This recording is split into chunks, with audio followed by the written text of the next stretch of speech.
The Boys show is finally over, by the way. The controlled opposition TV show clearly made by people that have a lot of shit on their minds. The show's over. Spoilers alert. Ready? Okay, ready? I recommend skipping like 5 minutes if you actually care. I don't. I Googled the ending, but whatever. Spoilers. Homelander's dead. He was stripped of his powers, all that bullshit before getting stabbed in the head. It was pretty lame.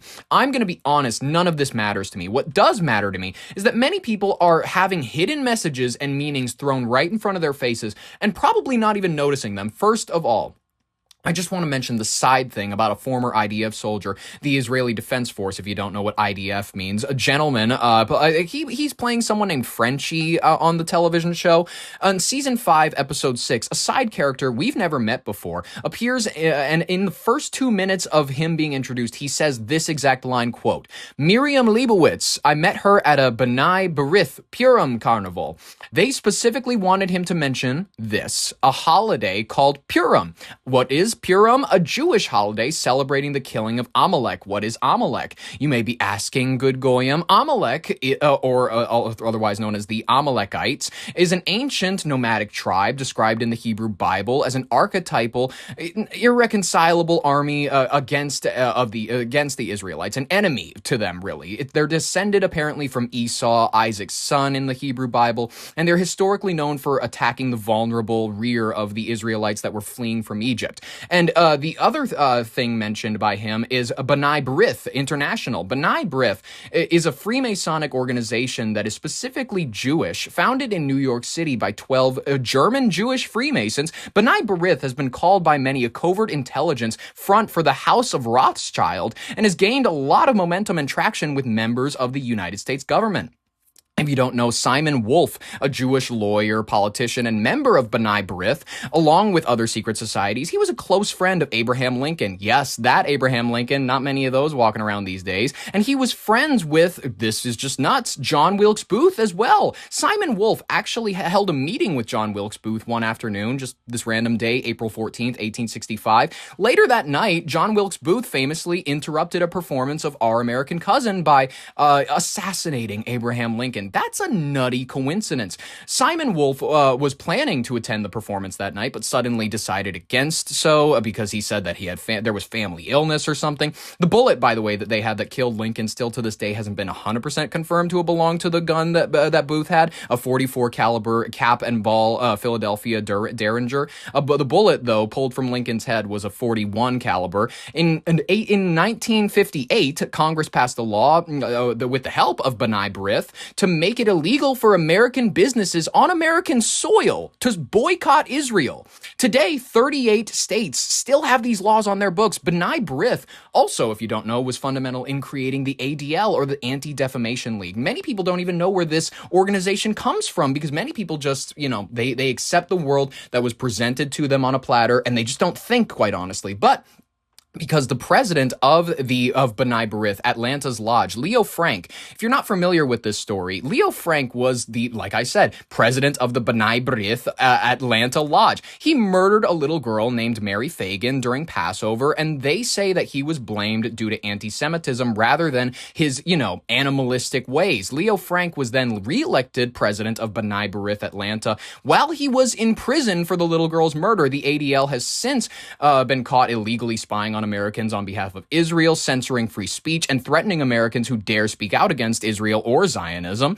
B'nai B'rith has also created other organizations like Hillel, a college campus-oriented indoctrination program, and in 2016, Hillel worked with the Israeli government on a $66 million initiative called the Mosaic International to promote pro-Israel sentiment in the United States. Hillel also has been funded by the Israeli Ministry of Diaspora Affairs for its work on U.S. campuses. In fact, when it comes to shuffling money around illegally, Hillel actually violates FARA a lot more so than if you don't know what FARA is, Foreign Agents Registration Act, you can look it up yourself, more so than AIPAC does. They violate this more. It does say something. B'nai B'rith also, like many Freemasonic organizations, has youth outreach programs like AZA, or AZA, or Aleph Zadik Aleph. And or BBG, which is B'nai B'rith Girls. And if you don't know, Mark Cuban and Adam Sandler were both belonging to this group called Aleph Zadik Aleph.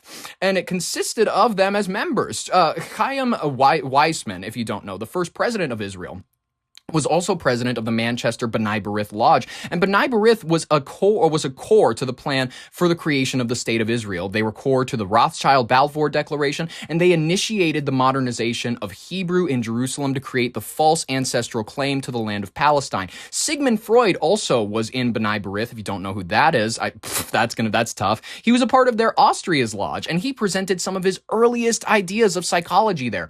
So if you thought that you were free of religion, you thought you were so much better than all these Christians, all these Jewish people, all these Islamic people. Look at how crazy they look. I believe in science. I'm free from religion just because I think Christians are nuts. If you believe in therapy or modern psychology, I highly recommend you stop holding on to that priesthood that you're so dedicated to. What priesthood do you think I'm mentioning? Therapists, psychologists, and psychiatrists. All of them get their dogma from Freud and Freemasonic understandings. The Jewish guy who said everybody wants to fuck their parents is one of the I'm just going to be honest with you. This is the type that doctors are relying on. What is real anymore, guys? I've just revealed all this stuff to you. And if you saw that episode of The Boys that night and you just heard him say the B'nai B'rith reference, it probably just flew over your head. You probably just went, oh, funny name.